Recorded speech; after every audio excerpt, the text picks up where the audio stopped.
নামে কোনো দেশ ছিল না, ইসরায়েল দেশটাই ছিল না। এই ইহুদি দলগুলি, এই দলগুলিকে সন্ত্রাসী বলে ডাকতো ব্রিটিশরা। তারা একটা ইহুদি রাষ্ট্রের জন্য লড়ছিল। পরে তারা শক্তি দিয়ে ইসরায়েল দখল করে আর প্যালেস্টাইনিদের তাড়িয়ে দেয়। এখন এই লোকগুলি প্যালেস্টাইনের লোকদের বলছে, যাদের দাবিটা আরো জোরালো, তাদের দেশ ফেরত চায়। এখন তাদেরকে সন্ত্রাসী বলে ডাকছে ইসরায়েলিরাই।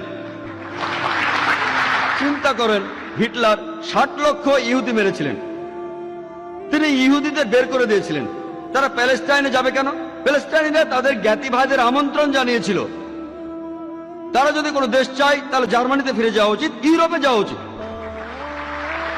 চিন্তা করেন, প্যালেস্টাইনিরা তাদের স্বাগতম জানিয়েছিল। ধরেন আপনার বাসায় একজন মেহমান আসলো, অচেনা সেই লোককে আপনি বাসায় থাকতে দিলেন, আর কিছুদিন পর সে আপনাকে বাসা থেকে বের করে দিল।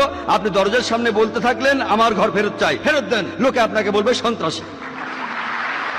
ঠিক এই ঘটনাই ঘটেছে। আজকে এই প্যালেস্টাইনিদের সন্ত্রাসী বলা হচ্ছে কেন? তারা তাদের দেশ ফেরত চায়। আর এখন পৃথিবীর মানুষ, বিশেষ করে উন্নত দেশগুলির মানুষ, তারা নির্বিকার ভাবে এই অন্যায় মেনে নিচ্ছে। আমরা জানি যে জার্মানিতে ইতিহাস আমাদের বলে 1968 থেকে 1992 সাল পর্যন্ত রাডার মেন হফ গ্যাং তারা অনেক নিরীহ মানুষকে হত্যা করেছিল। ইটালিতে ইতিহাস থেকে আমরা জানতে পারি রেগ ব্রিগেডের কথা, তারাও অনেক নিরীহ মানুষকে হত্যা করেছে।